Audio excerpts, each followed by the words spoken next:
Bonjour, dans cette vidéo, tu vas apprendre à rechercher une suite constante vérifiant une relation de récurrence. Bien ici, la suite avec laquelle on va travailler, c'est la suite UN de matrice colonne, qui est définie par UN plus 1 égale AUN plus B. Avec A donc qui est une matrice carrée de 2, dont les coefficients sont notés là, et B qui est une matrice colonne, donc égale à 2, 1. Donc, on voudrait déterminer une suite UN constante. Bien, si cette suite UN est constante, on va pouvoir la noter U, tout court, puisque si elle est constante, elle ne dépend plus de N. Et cette suite U doit nécessairement vérifier la relation matricielle U égale AU plus B. La question devient donc déterminer U, qui est bien sûr UN, on est d'accord. J'ai simplement changé la notation vu qu'elle est constante. Et bien pour cela, on va procéder un petit peu comme on le fait pour résoudre une équation. Quand on résout une équation d'inconnu x, objectif, isoler x pour trouver x. Et bien là c'est pareil, isolons U pour trouver U. Et bien pour cela, on va déjà commencer par ramener le AU de l'autre côté, ça on peut le faire, pas de problème. U moins AU est égal à B. De cette façon-là, eh bien, j'ai tous les U à gauche dans le membre de gauche. Ensuite, eh bien, on va factoriser par U. C'est bien ce qu'on ferait si on avait une inconnue X. Et si on factorise par U, eh bien, alors attention, le sens a une importance. Donc, U est ici en deuxième position, égal à B. Qu'est-ce qui va nous rester dans la parenthèse? Eh bien, ce qui va me rester, il va me rester la matrice identité I2, de taille 2. De l'autre côté, bien là quand je prends U, pas de problème, il reste A. Voilà, j'ai donc I2 moins A fois U qui est égal à B. Alors continuons à avancer, ce qu'il faudrait maintenant, c'est bien isoler U. Bien pour cela, ce qu'on va faire, c'est qu'on va se débarrasser ici de ce facteur en multipliant par son inverse. Ça donne quoi? Eh bien, ça donne ceci.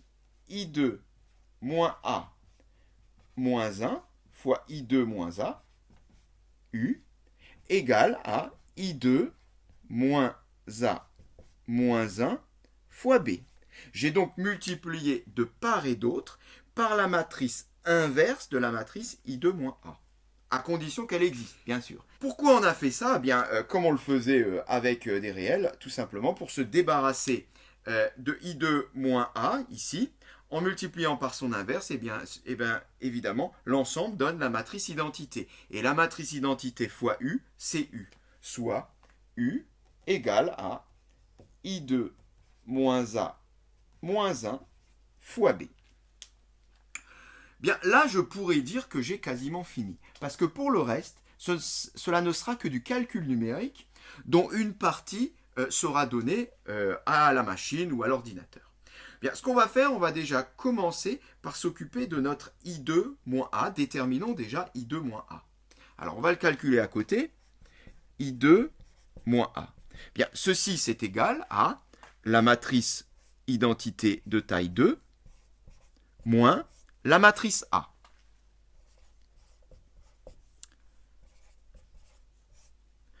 Alors, ceci, ça se calcule sans problème.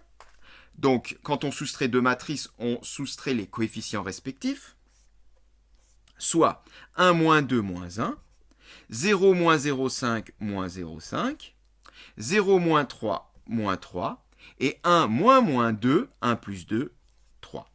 Voilà notre matrice I2 moins A. Nous, on a besoin de sa matrice inverse, c'est-à-dire I2 moins A puissance moins 1, c'est-à-dire la matrice moins 1, moins 0,5, moins 3, 3, puissance moins 1. Bon, alors, ceci fait l'objet d'un exercice. Je t'invite, si tu le souhaites, à aller dans la playlist sur les matrices. Tu verras comment déterminer une matrice inverse. Ce n'est pas l'objet ici de cette séquence. Donc là, on va utiliser la calculatrice qui va nous donner directement le résultat, qui est moins 2 tiers, moins 1 neuvième, moins 2 tiers, 2 neuvièmes. Et bien à partir de là, on va pouvoir déterminer U. Puisque U sera donc égal à, eh bien, ma matrice inverse qui est ici, c'est-à-dire moins 2 tiers, moins 1 neuvième, moins 2 tiers, 2 neuvièmes, multiplié par ma matrice B, qui est là-haut, 2, 1. Et donc, reste à effectuer le produit des deux. Alors, eh bien, c'est le produit donc d'une matrice carré par une matrice colonne qui va donc me renvoyer une matrice colonne. Soit moins 2 tiers fois 2 plus moins 1 neuvième fois 1. Si tu effectues ça, tu trouves moins 13 neuvièmes. Le deuxième coefficient, moins 2 tiers fois 2 plus 2 neuvièmes fois 1. Et si tu effectues cela, tu trouves moins 10 neuvièmes. Eh bien, c'est terminé.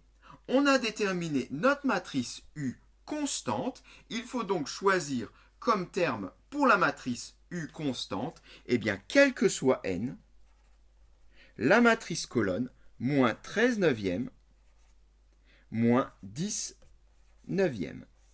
Et si tu choisis ceci comme premier terme, tu peux remplacer là-dedans. Tu verras que U1 sera également à ce terme-là, que tu remplaceras à nouveau. U2 sera également égal à ce terme-là, etc. Tous les termes de la suite seront tous égaux à moins 13 neuvième, moins 10 neuvième. Cette séquence est terminée.